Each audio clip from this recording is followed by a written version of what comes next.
লেখক শুভজিৎ খাঁয়ের লেখা অভাগা কপাল গল্পটি কাঠগোলাপ পত্রিকায় শারদ সংখ্যা 1431 সনে প্রকাশিত হয়েছিল, সম্পাদক রাহুল চ্যাটার্জি মহাশয়ের হাত ধরে। এই গল্পটি সম্পূর্ণ ত্রিকোণ প্রেমের ছায়ায় আবৃত একটি বাস্তব মুখর গল্প। তাই বাস্তবতাকে অবলম্বন করে আপনাদের সামনে এই গল্পটিকে আমরা নিয়ে এসেছি।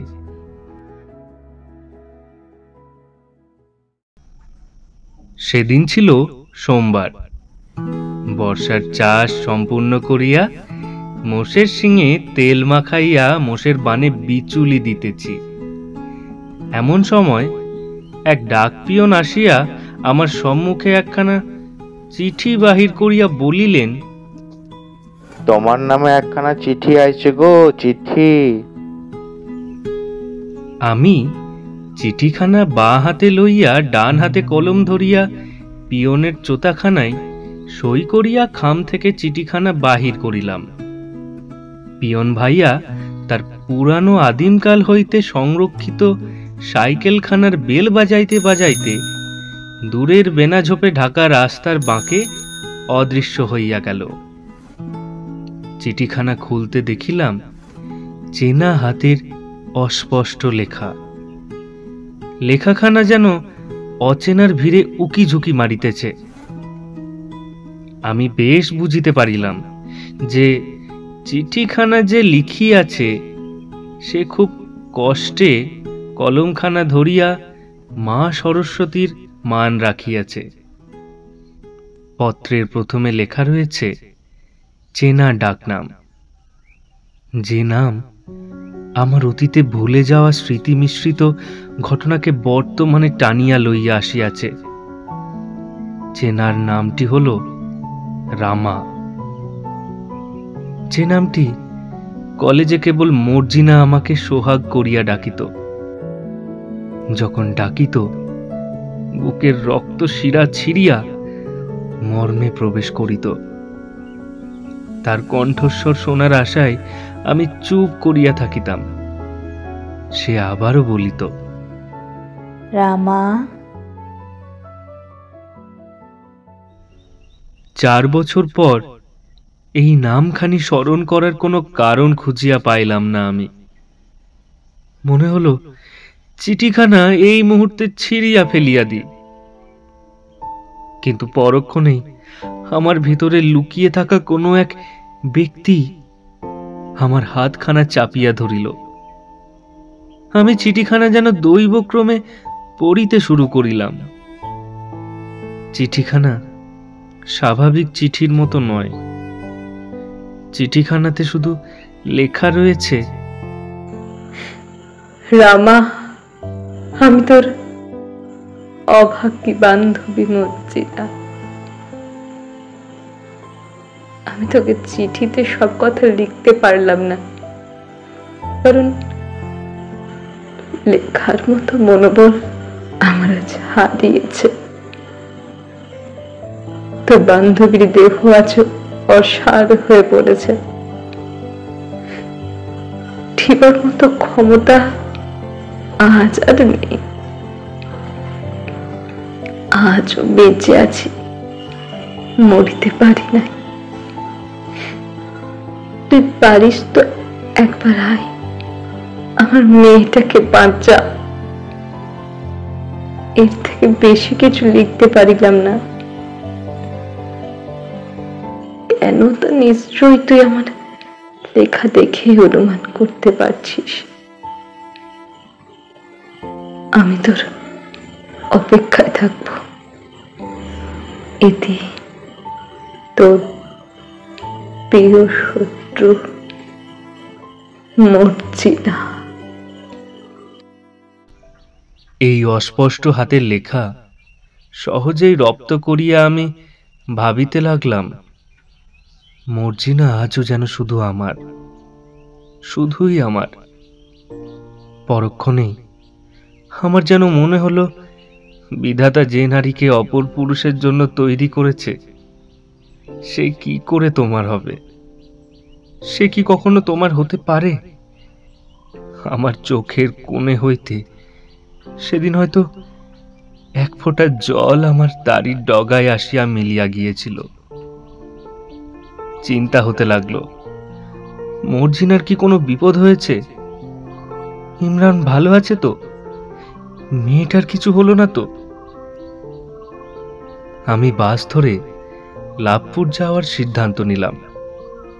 আমার গন্ড গ্রাম থেকে লাভপুর যেতে সময় লাগে প্রায় 2 ঘন্টা 40 মিনিট।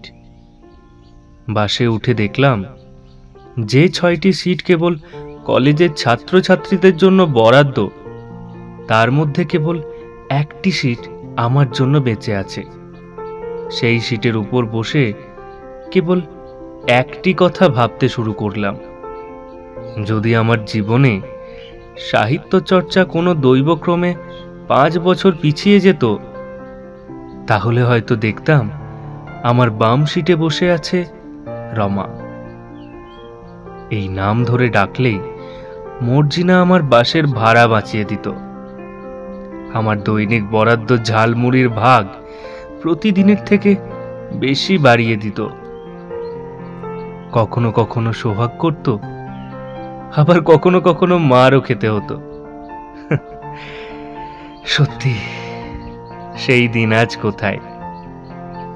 সুন্দর যৌবন সম্পন্না মর্জিনা আজ মায়ের ভূমিকা পালন করছে। তার সুন্দর লাবণ্যযুক্ত দেহ আজ অন্যের কাছে দর্পণের ভূমিকা পালন করছে। তা হোক, মর্জিনা নিশ্চয় খুশিতে আছে, কিন্তু আমাকে ডাকিল কেন? কিসের দরকার? কোনো কি প্রয়োজন আছে আমার তাহার জীবনদারে? এই কারণ খুঁজতে খুঁজতে কখন যে লাভপুর বাস স্ট্যান্ডে এসে পৌঁছালাম বুঝতেই পারলাম না।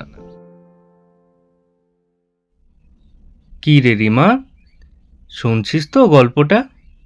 হ্যাঁ বাবা, শুনছি। রিমা কাস্তেই কেটে যাওয়া আঙুলটাতে গাঁধা পাতার রস লাগাতে লাগাতে বলল, বাবা, কাল স্বপ্নে মাকে দেখলাম, কিন্তু স্বপ্নে মায়ের মুখখানা দেখাই যায় না জানো। আচ্ছা বাবা, মা কেমন দেখতে? আমি চিমনির সলতেখানা উস্কে দিয়ে দোদুল্যমান দীপশিখার দিকে আঙুল বাড়িয়ে বললাম, তোর মা এই দীপশিখার মতো শান্ত রে রিমা। চিমনির নিচে জমে থাকা স্নিগ্ধ অন্ধকারের মতো গভীর ছিল। বাবা, মায়ের নাম কি ছিল? তারপর কি হলো বলো?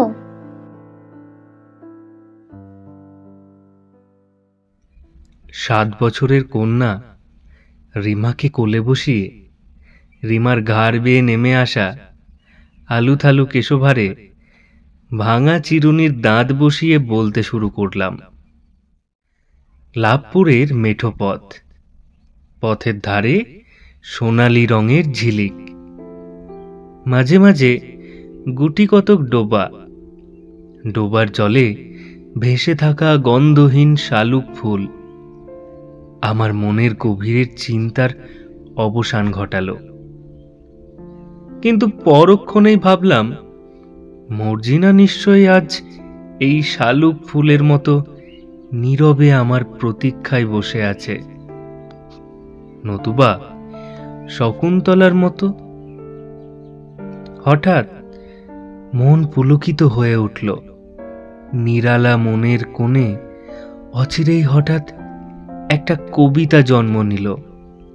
শকুন্তলা নিরবধি তাকিয়েছিল বনে, আমি কি ছিলাম কখনো মর্জিনার মনে? তা কি করে হয়? মর্জিনার মনে তো ইমরান আছে, খুব সুন্দর তার জীবন, খুব পরিশ্রমী সে।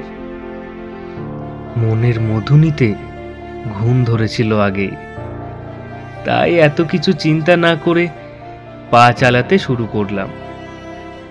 নজরে এলো পথ বরাবর সোনাঝুরি গাছের সারি গিয়েছে বিস্তর। আধুনিক রাখাল তার 400 টাকা দামের গান শোনার যন্ত্রটাকে নিরানন্দেই বাজাতে বাজাতে খানকুড়ি গরু মাঠের দিকে নিয়ে যাচ্ছে।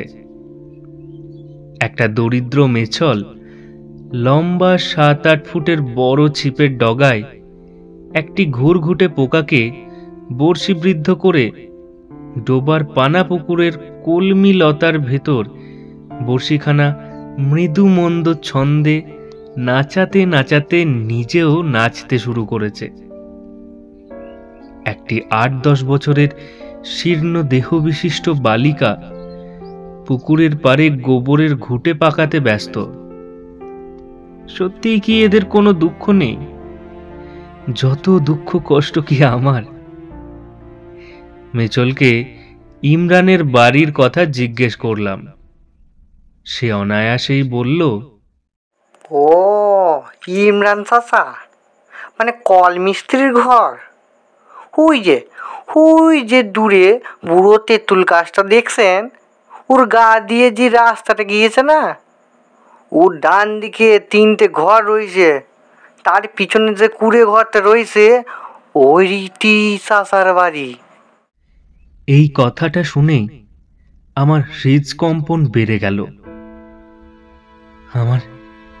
আমার চোখ থেকে রমাকে দেখার ব্যাকুলতা হয়তো এই মেছল ভাই বুঝতে পারেনি।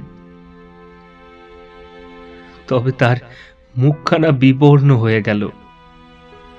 লম্বা ছিপখানা জল থেকে তুলে নিয়ে আক্ষেপের সুরে বলতে লাগলো, কি ভালো না ছিল চাচা, বউ মেরে কি কষ্টে যে রেখে গেল। কথাগুলো আমি ঠিক বুঝতে পারলাম না। মেছলের কথা কর্ণমূল থেকে ক্রমে ক্ষীণ থেকে ক্ষীণতর হতে লাগলো। আমি তাকে অসম্মান করে তার আদেশ না নিয়েই পথের দিকে পা ফেলতে শুরু করলাম। রাস্তার ধারে যে ঘরগুলো পিঠ উঁচু করে বেঁচে আছে, তার উঠানের ভূমিকা পালন করছে এই নিঝুম ঝিমুনি রাস্তাটাই। এই রাস্তাটাকে উঠান মনে করে যারা চিরকাল ভেবে এসেছে, তারা এই শীতের দিনে ঝিমুনি রোদের তাপ নিতে বেতের মোড়ায়, কেউ বা খেজুর পাতার তালায় বসে। আমি ওদের দিকে এগিয়ে আসতেই তারা নির্বাক শিশুর মতো ভয়ে যেন আমার পথ থেকে সরে বসল। এক বৃদ্ধা বুড়ি যে চুলে নারিকেল তেল নেবার জন্য জিভ ঝোলাটা এই মাত্র বোতলে পুড়েছে, আমাকে দেখেই সে প্রাণপণে তার খেজুর পাতার তালাইটি সরাতে ব্যস্ত। আমি তাদের অন্য দেশের কোনো জীব মনে করলাম। তাদের অতিক্রম করে তেঁতুল গাছের গুড়ির পাশ দিয়ে 3টি ঘর অতিক্রম করে সেই ছোট কুড়ে ঘরটার বেড়ার ধারে গিয়ে করুণভাবে চেয়ে রইলাম। আমার শরীরের কোনো অঙ্গই বেড়া অতিক্রম করে কুড়ে ঘরে প্রবেশ করার সাহস পেল না। দেহের 206টা হাড় যেন ঘামতে শুরু করল। ঝিমুনি রোদের তাপ স্পর্শ করে শীতল শান্ত বাতাস আমার চামড়ায় যেন চিমটি কেটে গেল। চোখ থেকে জল গড়িয়ে নাকের ভাঁজের কাছে এসে টপ করে পায়ের কড়ি আঙুলে স্পর্শ করল। কড়ি আঙুলটি তখন বোধহয় বুঝতে পেরেছিল আমি দুঃখিত। চটের বস্তার ঝাঁপ থেকে দুর্বল বাতাস যেন সরানোর জন্য আপ্রাণ চেষ্টা করছে। ঝাঁপের ছিদ্র থেকে চোখ যেন খুঁজে নিয়েছে মর্জিনাকে। প্রাগৈতিহাসিক যুগ থেকে সংরক্ষিত একটি কম্বলের উপর মর্জিনার চিহ্ন কঙ্কালখানা পড়ে আছে। তাহারও মন নাই, সে যেন থাকে তাহার কাছে। সে দায়বদ্ধ মর্জিনার কাছে। হয়তো একসময় মর্জিনা এই কম্বলটিকে নিজের মনেই গুছিয়ে রাখত বারবার। মর্জিনা যে সদ্য বিধবা হয়েছে, তার সকল লক্ষণ বিদ্যমান। কারণ কম্বলটি প্রাগৈতিহাসিক যুগ থেকে 20 আনা হলেও মর্জিনার গায়ে রয়েছে সস্তা দামের একখানা সাদা ধপধপে শাড়ি। মর্জিনার পা তলে হামাগুড়ি টেনে টেনে খেলা করছে একটি কন্যা শিশু। তার মাথা ভরা চুলের ভিতর কেবল একটি জায়গা এখনো ফুলিয়া আছে। এমন সময় রিমা তার নরম তুলতুলে হাতে আমার মুখখানি চেপে ধরে বলতে শুরু করলো, এই গল্পটা শুনবো না বাবা, অন্য গল্প বলো। মেয়ের অন্য গল্প শোনার আবদারে নিজের জীবন নাটকের পার চুকিয়ে দিয়ে অন্য নাট্য গল্পের সন্ধান করতে করতে চিমনির সলতেখানা আর একটু উস্কে দিয়ে বলতে শুরু করলাম। কি চমৎকার ইমরানের জীবন! লাভপুরের একটি ছোট্ট পাড়াগাঁয়ে তার বাড়ি। স্ত্রীর নাম মর্জিনা বেগম। আবার লাভপুর, আবার ইমরান, আবার মর্জিনা। সত্যি কি বাবা? লাভপুরে তোমার কি কেউ ছিল? মর্জিনা কে বলো তো? আর ইমরানই বা কে? আমার শীর্ণ কঙ্কালসার দেহের উপর যে মস্তকখানা অবহেলাক্রমে খুঁটির গায়ে ঠেস দিয়েছিল, সেই মস্তিষ্কের 2 চক্ষু কোটর থেকে বিন্দু বিন্দু অশ্রু চুইয়ে চুইয়ে পড়তে লাগলো। এই নিরীহ সাদাসিধে পুরুষ মানুষটিরও যে চোখে জল থাকে, এরাও যে কাঁদে, তাই প্রথমবার রিমা সচক্ষে দেখে অবাক হয়ে গেল। ছোট 7 বছরের মেয়ে রিমা তার বাবাকে কি এমন কথা বলে দিল? আমার মেয়ে রিমাকে দৃঢ়ভাবে জড়িয়ে ধরে বলতে শুরু করলাম, ইমরান কলমিস্ত্রি, সারাদিন হাড় ভাঙা পরিশ্রম করে দিনের শেষে 300 টাকা বেতনের বিনিময়ে খুশিতে বাড়ি ফেরে। আর মাঝে মাঝে কোনো সন্তান সন্ততি না হওয়ার কারণে মন খারাপ করে স্ত্রীর কাছে কাঁদে। কিন্তু ভগবানের অশেষ কৃপায় পীরতলায় দেখিয়ে মর্জিনা বেগমের কোলে একটি সুন্দর ফুটফুটে মেয়ে জন্মায়। ইমরান মেয়েটির নাম দেয় হাসিনা। মর্জিনা হাসিনাকে সোহাগ করে রিমা বলে ডাকে। ইমরানের আদরের হাসিনা হেসে খেলে বড় হয়ে ওঠে। বাজারের বেবি ফুড হয়তো কখনো খাওয়াতে পারেনি ইমরান, কিন্তু মায়ের যত্ন এবং বাবার ভালোবাসায় খুব সুন্দর চেহারা হয়েছে হাসিনার। তখন প্রায় হাসিনার বয়স হবে 3 বছর 2 মাস। একদিন বর্ষায় প্রচণ্ড ক্লান্ত মেঘে গোটা দিক ঢেকে আছে। গাছের পাতা রোদের আশায় মরিয়া হয়ে পড়েছে। একঘেয়েমি বাদলার কারণে ইমরানের কাজের ছুটি থাকায় হাসিনাকে নিয়ে সারা দিন বসে থাকে। হাসিনার নরম 2টি রাঙা ঠোঁটের ভিতর লুকানো গুটি কতক দাঁত দেখার প্রত্যাশায় ইমরান অনেক রঙ্গতামাশা করে। মেয়ের মুখের হাসিটুকু দেখার জন্য কখনো নাচে, কখনো মুখে শব্দ বের করে। কিন্তু হাসিনা তো তার বাবার কোলে থাকতে অভ্যস্ত নয়। সে চায় মায়ের কোল, যা মর্জিনা তার মেয়েকে কখনো দিতে পারেনি। মায়ের শূন্যতা পূরণের তাগিদে ইমরান প্রতিদিনের মতোই হাসিনাকে পাশের বাড়ির চাচির কাছে দিতে যায়। চাচির বাড়ি ইমরানের বাড়ির পাশে হলেও তাকে অনেকটা সরু গলির ভেতর দিয়ে যেতে হয়। সরু গলির মধ্যে ইমরান দেখে যে লরি বোঝাই করা ইট স্তূপাকার হয়ে গলির মধ্যে পড়ে আছে। ইমরান হাসিনাকে 2 হাতে করে আঁকড়ে ধরে স্তূপাকার ইট বরাবর অতিক্রম করে। বেড়াজালের ফাঁক থেকে দাঁত ঘষতে ঘষতে মাহমুদ বলে, কি গো ইমরান খুড়ো, মেয়েকে নিয়ে কোথায় যাও? মেয়ে আমার আমার হয়েও আমার কাছে থাকতে চায় না গো। এ জগতে কি কোনো মেয়ে তার বাবার হয়? আচ্ছা ভাই, এই ইটগুলো পথের মধ্যে কে ফেলেছে গো?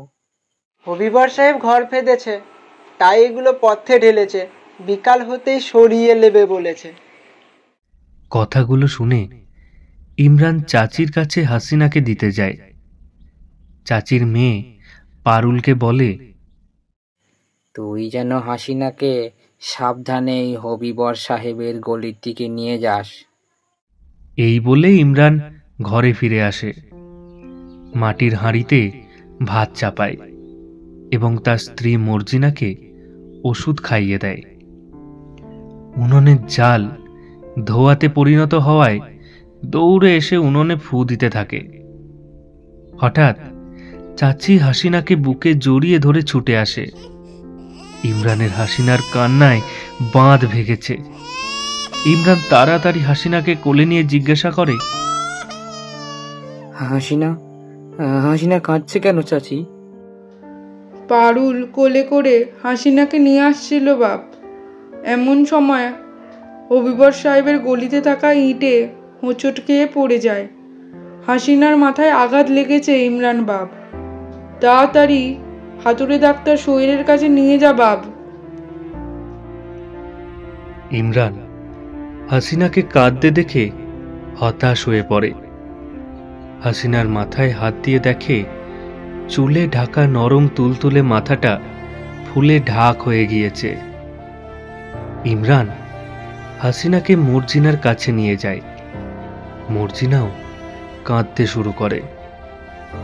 ইমরান হাসিনাকে দুধ খাওয়াতে বলে।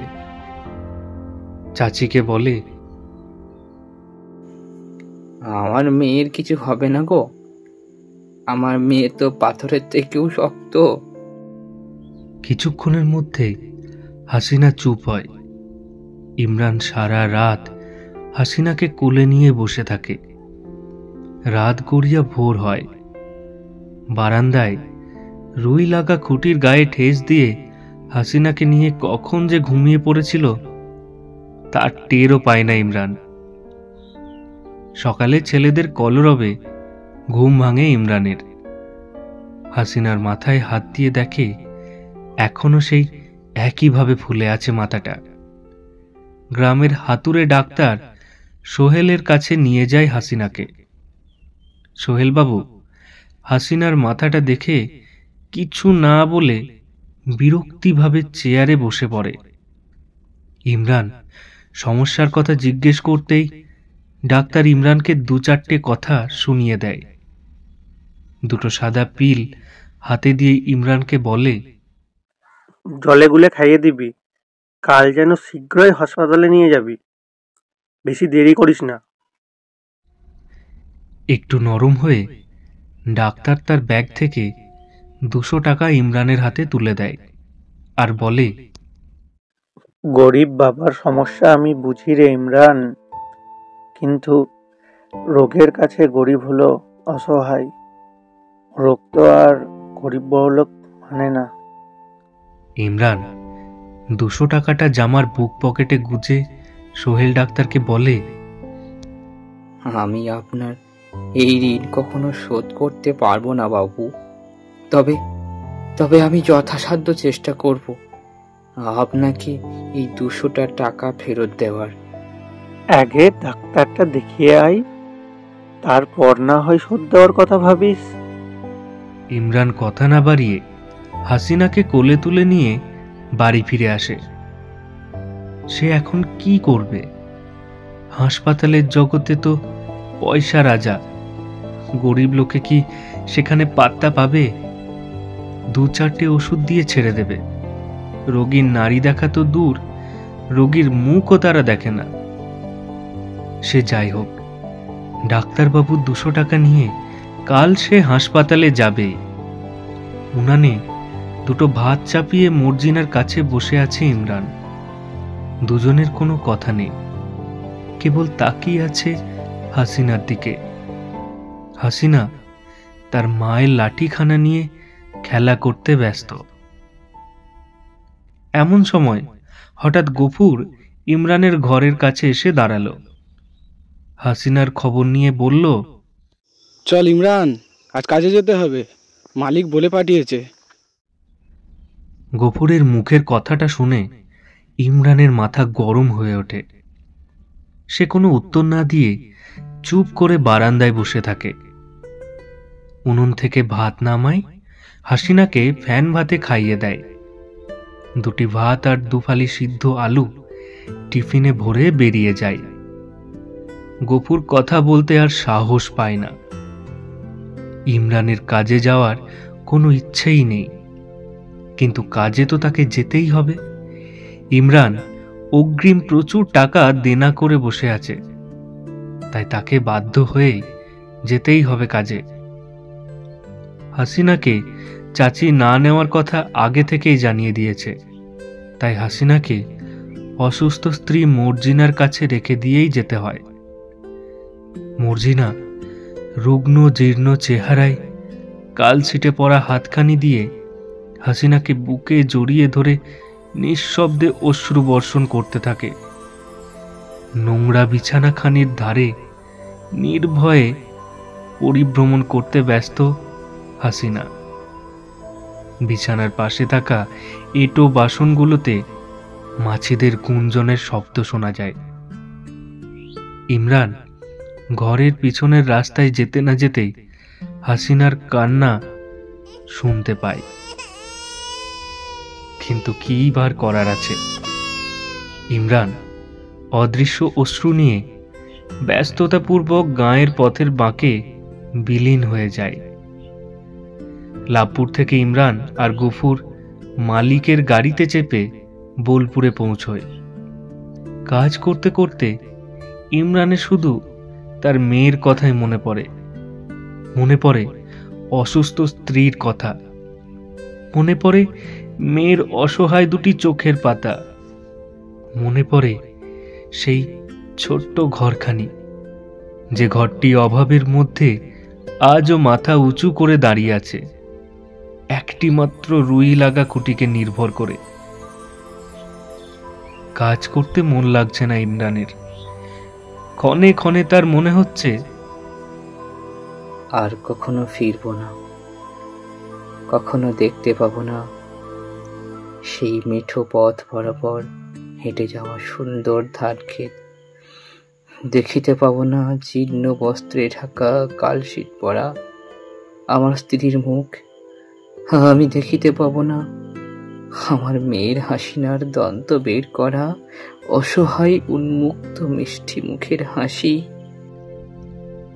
এসব কথা ভাবতে ভাবতে কখন সকাল গড়িয়ে বিকেল হয়ে গেল ইমরান টেরও পেল না। সে ভাবতে লাগলো, এতক্ষণ আমার পাশে আমার ছোট্ট মেয়েটা হামাগুড়ি দিয়ে খেলে বেড়াচ্ছিল বোধ হয়। মর্জিনা যেন আমার বাঁদিকের ওই উঁচু টিভিতে ওইখানে শুয়েছিল। মেয়ে আমার বারবার পায়ের কাছে এসে কাছে বাধা দিচ্ছিল। এত ভ্রম, তাও ইমরান শুধু কাজ করতেই ব্যস্ত। এই জগতে কর্ম ছাড়া আছে কি? কর্মই তো হলো আসল ধর্ম। এ কথাই এতদিন ধরে জেনে এসেছে ইমরান। হঠাৎ তার মন আনন্দে পুলকিত হয়ে ওঠে। কাজ শেষ, এবার সে বাড়ি যাবে। তার মেয়ে ও তার স্ত্রী অপেক্ষায় আছে। কাল সে মেয়েকে হাসপাতালে নিয়ে যাবে। একটি আম, দুটো শসা, একটা নাশপাতি, মোট 70 টাকা দিয়ে কিনেছে। বাড়ি ফিরবে আজ সে। তার মন ব্যাকুল হয়ে উঠেছে, চোখ দুটো ছলছল করছে। জামার কলার তুলে সে চোখের জল মুছতে লাগলো।